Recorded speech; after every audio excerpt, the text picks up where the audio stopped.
Bismillahirrahmanirrahim. Assalamualaikum warahmatullahi wabarakatuh. Salam sejahtera buat kita semua, shalom. Teman-teman media yang saya hormati, hari ini saya kedatangan Kepala BPKP, Pak Ate, di mana BPKP akan menyampaikan hasil perhitungan kerugian negara atas BTS Poci.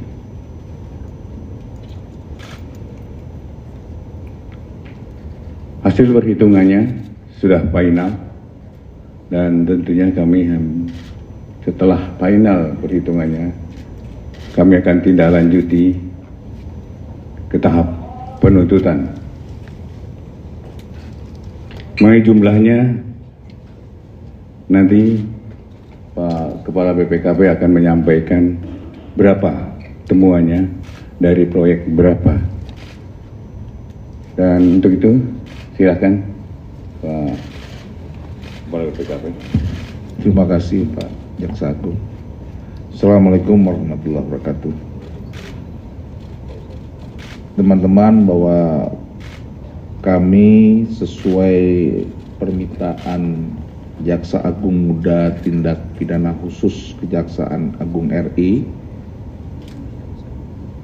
tahun 2022 yang lalu, tanggal 31 Oktober, telah diminta bantuannya untuk melakukan penghitungan kerugian keuangan negara dan bantuan keterangan ahli pada kasus dugaan tindak pidana korupsi penyediaan infrastruktur Base Transceiver Station atau BTS 4G dan infrastruktur pendukung pada paket 1, 2, 3, 4, dan 5 Badan Aksesibilitas Telekomunikasi dan Informasi atau BAKTI Kementerian Komunikasi dan Informatika tahun 2020 dan 2022.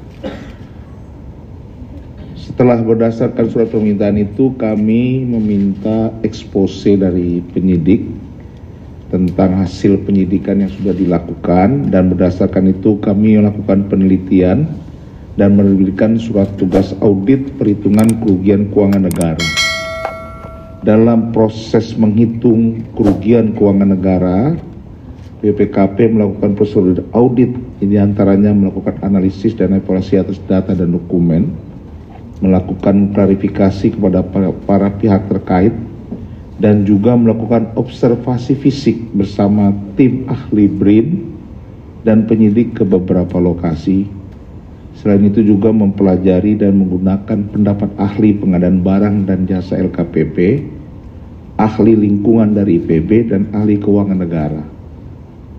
Berdasarkan semua yang kami lakukan dan berdasarkan bukti yang kami peroleh, kami telah menyampaikan kepada Pak Jaksa Agung, kami menyimpulkan terdapat kerugian keuangan negara sebesar 8 triliun 32 miliar 84 juta 133 795. Kerugian keuangan negara tersebut terdiri dari 3 hal: biaya untuk kegiatan penyusunan kajian pendukung, markup harga, dan pembayaran BTS yang belum terbangun.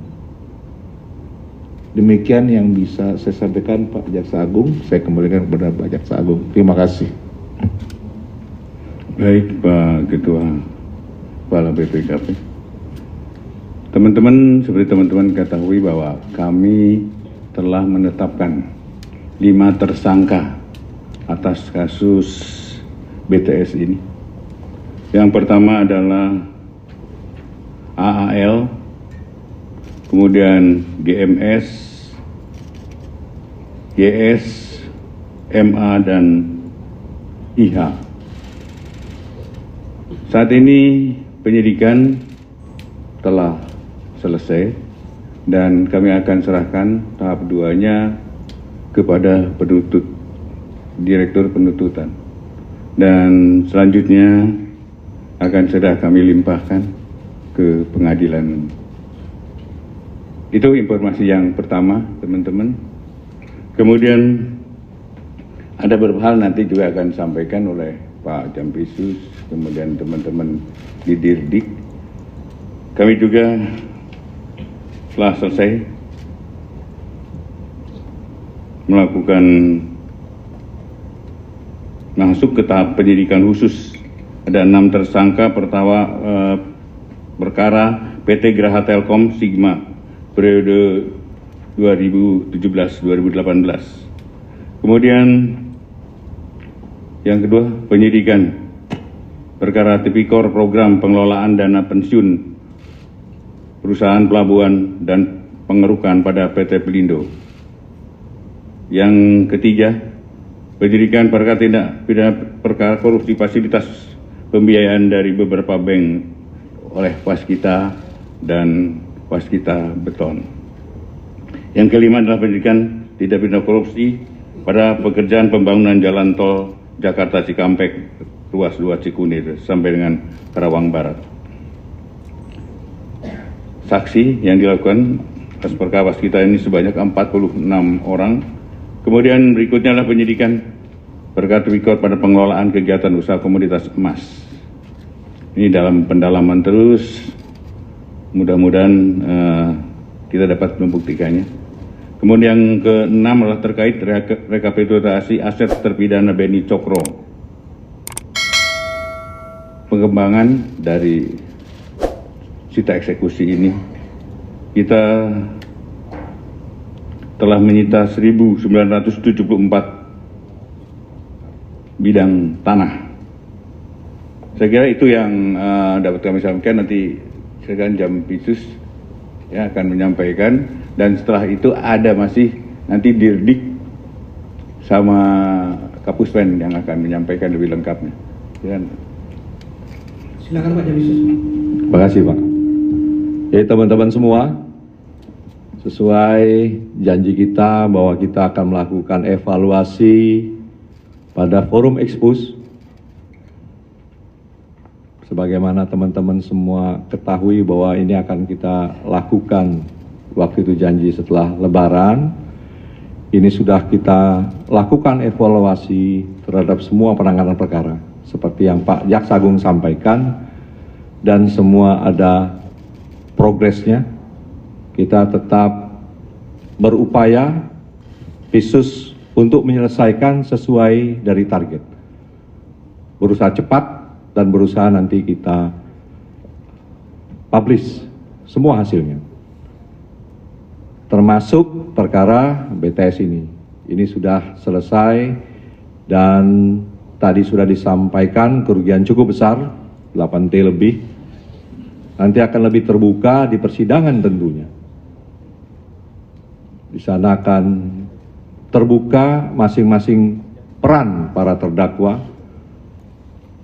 Kemudian siapa saja yang terlibat di situ. Jadi sesuai tadi yang Pak Jaksa Agung sampaikan, setelah ini nanti ada agenda. Nanti akan hadir Direktur Penyidikan dan Kapuspen. Silahkan teman-teman tanya semua. Ya, tidak saja perkara BTS, tetapi semua penanganan yang kita sedang jalani, bagaimana perkembangannya, bagaimana target-target yang akan kita segera selesaikan, terutama perkara-perkara yang menarik perhatian masyarakat. Demikian dari saya. Terima kasih. Saya kira itu ya. Saya membuka 2 pertanyaan saja. Nanti habis itu kita akhiri karena Pak Jaksa Agung dengan Pak Kepala BPKP ada pemeriksaan dan ada rapat penting khusus terkait dengan pemeriksaan keuangan negara yang lain. Ya, silakan. Saya buka 2 pertanyaan. Kiri. Nama dari mana? Assalamualaikum warahmatullahi wabarakatuh. Terima kasih Pak. Saya Alan dari Fajar Indonesia Network, bin.co.id. Pertanyaannya satu terkait BTS Pak. Karena sampai sekarang sudah ditutup ya, sudah selesai.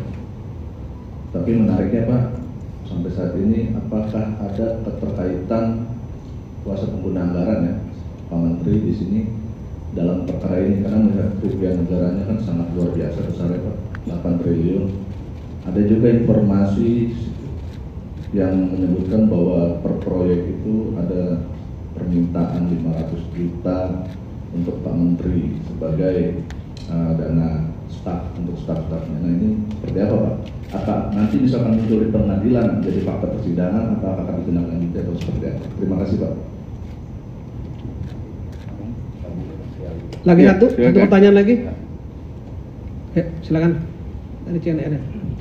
Ya, saya Taufik dari cnnindonesia.com mau menyambung pertanyaan sebelumnya. Ada 2 pertanyaan. Yang pertama itu kan tadi Pak Jaksa Agung dan Kepala BPKP bilang bahwa hasil kerugiannya sudah bersifat final dan sudah final dan dari penyidikannya juga sudah diputus. Apakah berarti tidak ada kemungkinan akan ada penambahan tersangka baru dalam kasus Toktikominfo ini? Itu yang pertama. Yang kedua, 2 bulan yang lalu Pak Dirdik Jampitsus sempat berkata akan segera melakukan gelar eksplosif untuk penentuan status terhadap Menkominfo dan adiknya dalam kasus Toktikominfo. Nah, apakah gelar perkara itu sudah dilakukan dan kalau sudah, apa hasilnya terhadap 2 orang Menkominfo dan adiknya itu?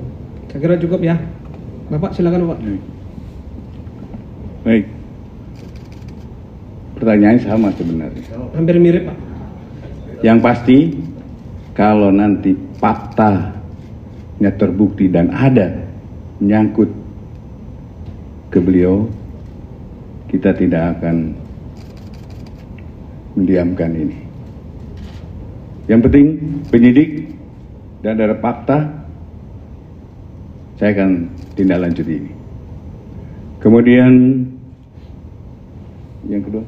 Yang kedua, apakah ini merupakan hasil daripada ekspos Pak? Ya. Yang sudah janjikan. Ini kemarin kan sudah mulai ekspos, kemudian hari ini, sebenarnya kemarin kita mendapat hasil perhitungan kerugian negara dan kita akan dalami lagi dan kami akan tentukan. Ini bukan akhir ya, masih ada pendalaman lebih lanjut.